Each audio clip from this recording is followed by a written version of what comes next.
Hai, masih bersama saya, Mr. Z, bicara. Tentu saja bicara tentang kebenaran berdasarkan fakta, data, dan realita. Kali ini kita akan membahas ya eh, terkait dengan mengapa Baim Wong setega itu gitu ya, setega itu. Ya kali ini kita akan membahas begitu banyak pertanyaan. Mengapa? Ya seperti kita semua tahu bahwa eh, Mbak Imbong menggugat cerai Paula Verhoeven, istrinya, ya pada tanggal 7 Oktober 2024. Konon dikabarkan eh, adanya tudingan perselingkuhan yang dilakukan oleh Paula Verhoeven dengan teman baik Mbak Imbong. Itulah awal ceritanya. Nah, sebenarnya ketika Mbak Imbong konferensi pers, terkuak bahwa persoalan ini terjadi pada mulainya ya November gitu ya, November 2023. November 2023. Dan ketika bulan April ya, eh, Paula berkonsultasi dengan seorang konsultan hukum. Itu kisahnya. Namun saat itu tidak ada tanda-tanda, tanda-tanda apapun tidak ada. Konferensi pers tidak ada,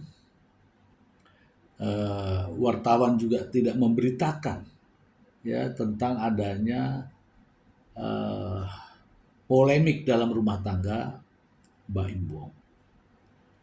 Ini tiba-tiba ya dari bulan April ketika Paula sudah berkonsultasi dengan penasihat hukum, April, Mei, Juni, Juli, Agustus, September, Oktober, gitu ya. Katanya dalam konferensi pers tersebut antara Mbak Imbong dan Paula Verhoeven sudah pisah rumah, gitu ceritanya. Nah, Paula ada di rumah kediaman, sementara Mbak Imbong berada di kantor Tiger Wong Entertainment. Sampai di sini mungkin teman-teman juga sudah paham ini ya. Namun jangan lupa teman-teman,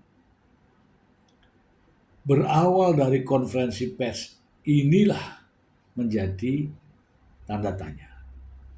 Apa pertanyaannya? Mengapa Pak Im Wong melakukan konferensi pers? Mengapa? Ya kan? Ceritanya seperti ini. Dalam konferensi pers tersebut, ya ada satu pernyataan ketika Fahmi Bahmid mengatakan bahwa tiba-tiba ditelepon oleh Mbak Im Wong. Kemudian Fahmi Bahmid mengatakan, kalau memang demikian, mari kita ketemu. Saya tidak tahu ini ya, yang jelas ini diomongkan oleh Fahmi Bahmid sendiri. Artinya apa? Fahmi Bahmid kenal dengan Mbak Im Wong, ya gara-gara masalah ini. Gara-gara masalah ini, masalah gugatan cerai. Mungkin saja berkonsultasi dengan Mbak Im Wong dengan Fahmi Bahmid ini menimbulkan kesepakatan. Mungkin ya. Ya sudah, gugat cerai. Nah gitu ya. Kalau memang benar. Gugat cerai sebenarnya nggak perlu konferensi pers, tetapi mungkin ada yang, ya saya tidak tahu, sebaiknya konferensi pers mungkin ya. Nah itu yang menjadi persoalan. Mengapa sampai konferensi pers? Saya mengurut-urut di sini, saya mengurutkan kisah ini. Ya, sebelumnya adalah Nikita Mirzani yang tiba-tiba ada di channel Nikmir ya, tiba-tiba mengatakan bahwa nih Mbak Imbong calon duda gitu ya, calon duda. Tidak lama setelah itu barulah ada Fahmi Bahmid dan Mbak Imbong konferensi pers. Ini urutannya ya teman-teman. Nah, masalahnya mengapa sampai konferensi pers, sementara persoalan ini katanya mulai dari November sampai di bulan Oktober itu tidak ada suara apapun. Tiba-tiba muncullah konferensi pers.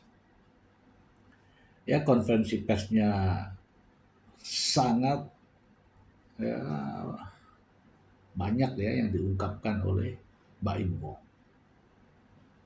Nah, dari konferensi pers inilah kemudian kita tahu nih bahwa Mbak Imbong yang didampingi oleh pengacara Fahmi Bahmid, yang kita tahu bahwa Fahmi Bahmid adalah pengacara Nikita Mirzani, melakukan gugatan cerai kepada Paula Verhoeven dengan juga menuntut hak asuh anak. Kemudian timbul pertanyaan, kalau menggugat cerai dengan tuduhan selingkuh dan menuntut hak asuh anak, mengapa tidak ada tuntutan pembagian harta gono gini? Tuh ya. Jadi semua ini mengapa? Kemudian pertanyaan berikutnya, saya pikir selingkuhnya kepada bintang siapa gitu ya, atau pangeran siapa gitu, atau miliarder siapa gitu. Tuduhan selingkuhnya ini, yang dituduh ini adalah teman dekat Mbak Imbong sendiri. Namanya Niko Surya, yang sampai detik ini tidak pernah bersuara. Timbul pertanyaan, mengapa menuduhnya ke Niko Surya yang sejatinya adalah sahabat baik, teman baik daripada Mbak Imbong. Dan sampai saat ini Niko Surya tidak pernah muncul, tidak pernah ada beritanya sampai detik ini.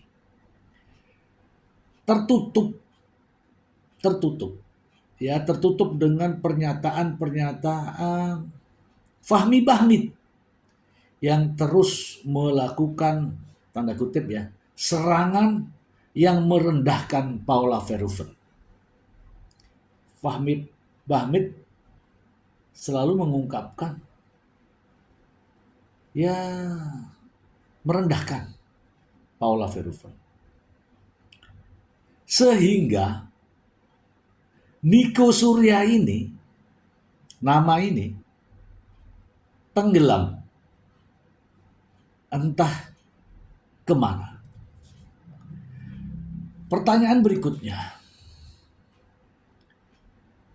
kemana Niko Surya? Tidak pernah disinggung. tidak pernah eh, dibicarakan. Aduh. Ini juga pertanyaan ya teman-teman ya, ya kan? Ini banyak catatan saya.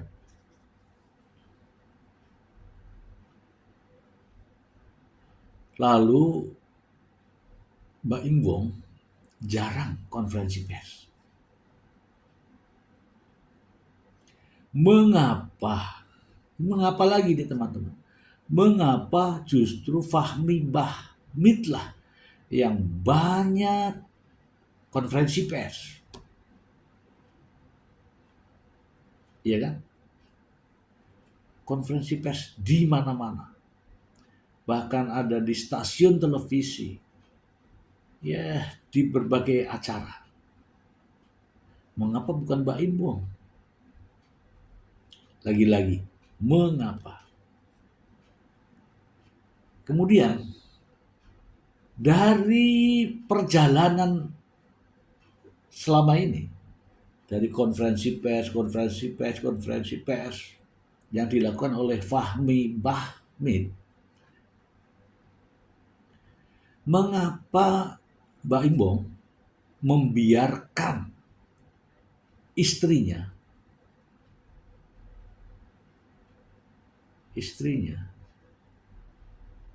ya, kalau saya lihat direndahkan,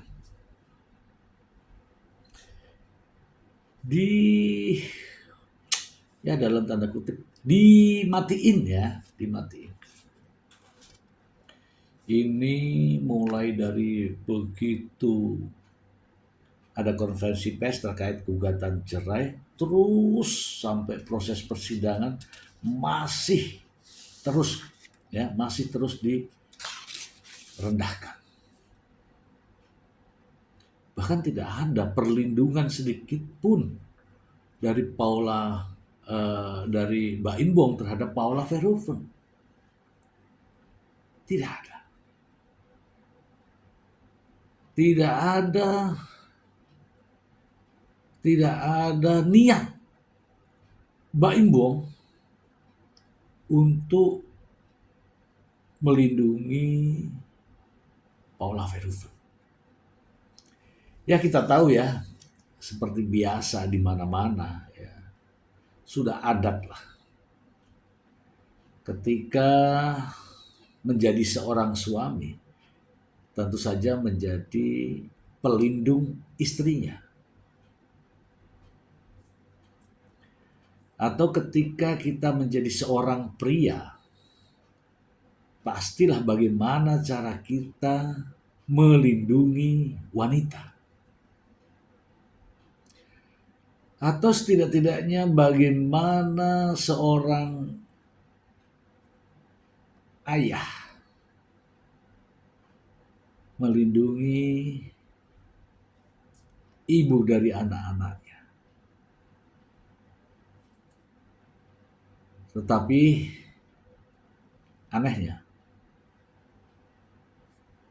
Mbak Ingbong membiarkan istrinya terus diserang, terus direndahkan, harkat dan martabatnya oleh sang pengacara, Fahmi Bahmid. Sebut saja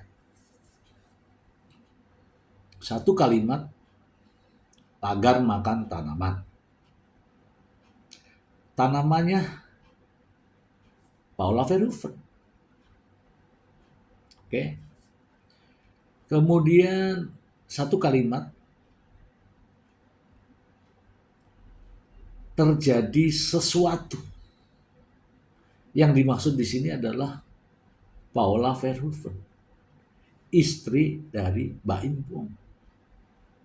Sebut saja kalimat sesuatu yang luar biasa. Maksud di sini adalah Paula Verhoeven telah melakukan hubungan persetubuhan atau perselingkuhan, dianggap sebagai sesuatu yang luar biasa oleh Fahmi Bahmid. Sebut saja seorang wanita berduaan di tempat yang eksklusif. Wanita di sini adalah Paula Verhoeven. Artinya telah terjadi sesuatu yang dilakukan oleh Paula Verhoeven di tempat yang eksklusif. Menurut saya ini merendahkan. Namun tetap dibiarkan. Tidak ada satupun perlindungan terhadap Paula Verhoeven oleh Baim Wong. Sebut saja seorang wanita berduaan dengan seorang pria yang bukan muhrim. Artinya di sini adalah Paula Verhoeven dengan seorang pria yang bukan muhrimnya. Artinya menuduh Paula melakukan perbuatan perselingkuhan. Tidak juga ada perlindungan terhadap Paula oleh suaminya. Dan beberapa kali menyebut masalah berlakunya hukum Islam terhadap Paula Verhoeven. Sang pengacara Fahmi Bahmid menyebutkan bahwa itu berlaku hukum Islam. Tetapi terhadap Baim Wong, sang pengacara tidak pernah mengungkapkan terkait dengan hukum yang mana. Oke. Terhadap Paula Verhoeven, ketika dalam proses persidangan, ini berlaku syariat Islam. Namun bagaimana terhadap Baim Wong? Apakah juga berlaku syariat Islam? Fahmi Bahmid tidak pernah menyebutkan itu terhadap Baim Wong. Muncul pertanyaan lagi-lagi, mengapa? Oke, tuduhan perselingkuhan, teman-teman, sebenarnya ketika ini benar, sungguh simple, ya. Dengan adanya pihak Baim Wong selalu menambah bukti. Ya mungkin teman-teman tahu ya, dari jumlah sekian, nambah lagi jumlah sekian, nambah lagi jumlah sekian. Justru timbul pertanyaan, mengapa buktinya terus bertambah? Ya kalau saya mengatakan, karena buktinya tidak ada, jadi terus ditambah-tambahin untuk membuat opini publik. Pertanyaan berikutnya masih dengan mengapa? Mengapa Baim Wong, pihak Baim Wong, dengan kasus tudingan perselingkuhan ini menghadirkan begitu banyak saksi? Ada saksi gembok, ada saksi fakta, ada saksi kunci, ada saksi yang lain.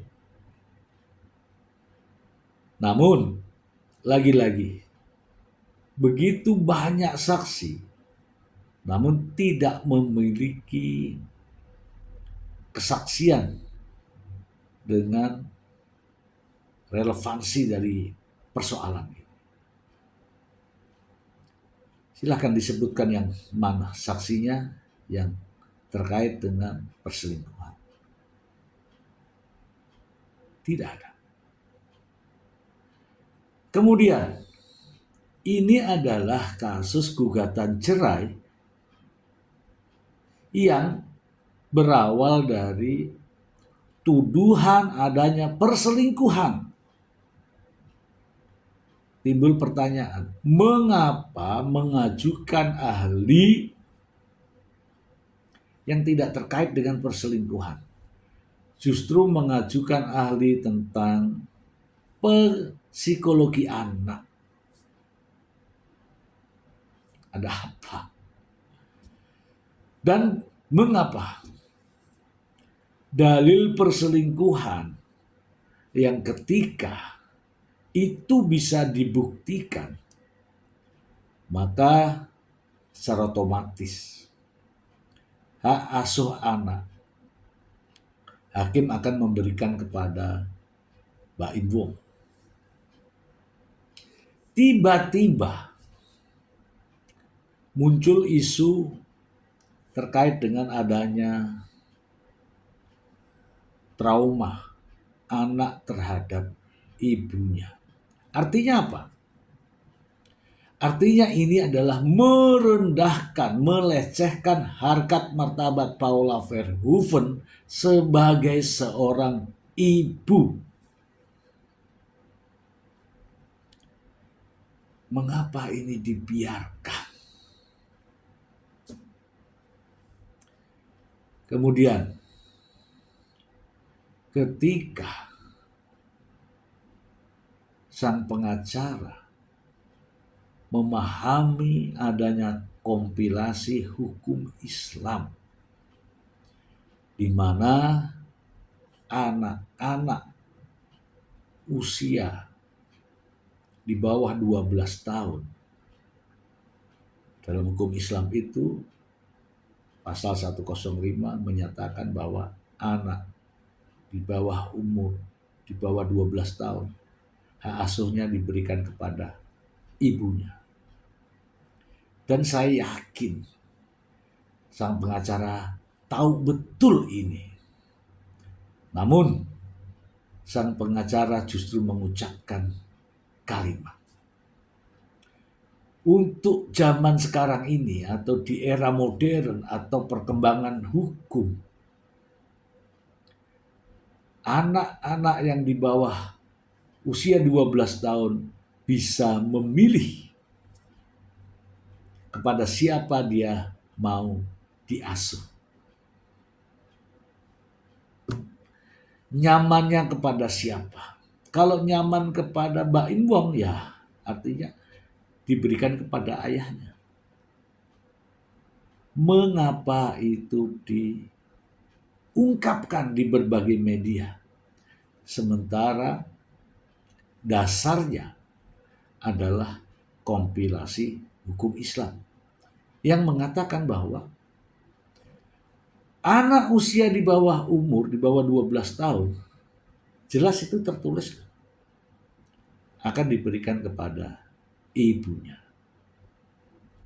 Nah, begitu banyak pertanyaan. Mengapa.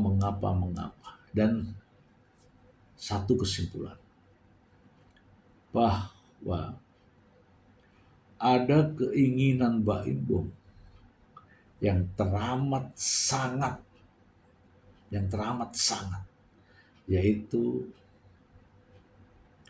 mendapatkan hak asuh anak secara mutlak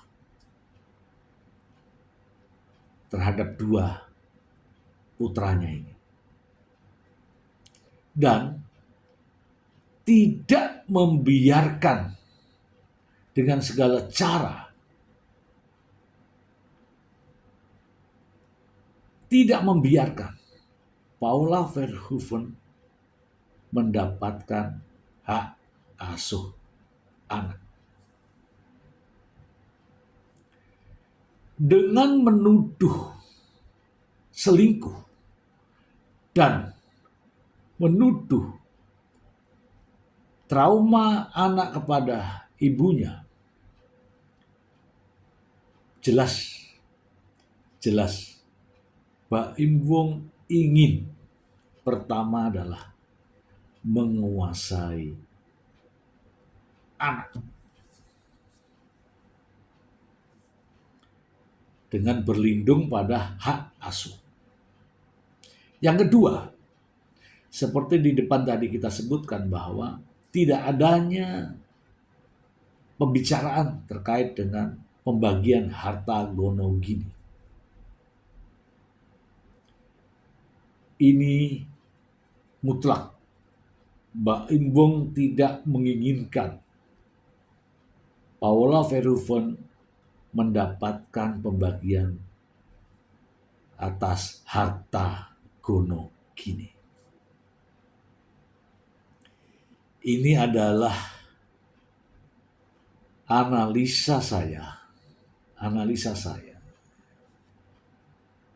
Jika dirunut dari perjalanan persoalan gugatan cerai ini. Jika tidak, maka tidak begini jalannya.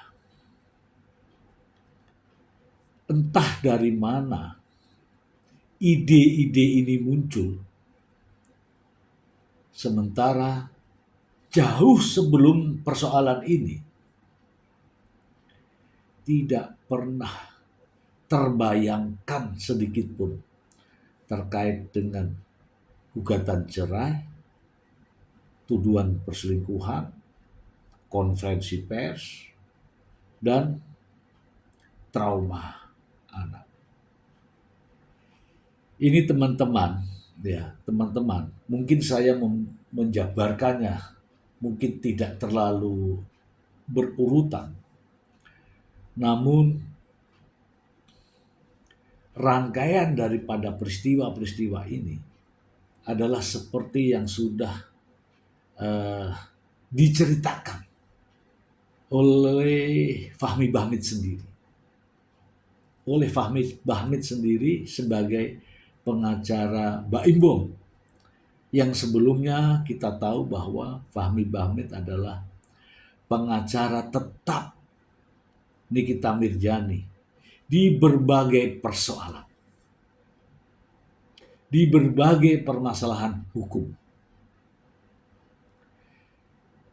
Dan saya meyakini, seperti yang saya sudah sebutkan tadi, ini semua bukan ide dari Baim Wong, tetapi atas masukan dari sang pengacara, juga masukan dari sahabat-sahabat Baim yang lain.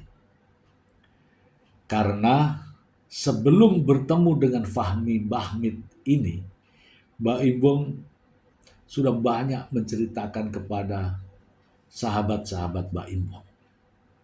Banyak, termasuk kepada Nikita Mirjani. Saya menyampaikan hal ini berharap hakim di Pengadilan Agama Jakarta Selatan betul-betul meneliti secara cermat masalah ini. Sebelum masalah ini terjadi, pada saat gugatan perceraian, dan kira-kira apa akibat dari perceraian ini. Sehingga hakim,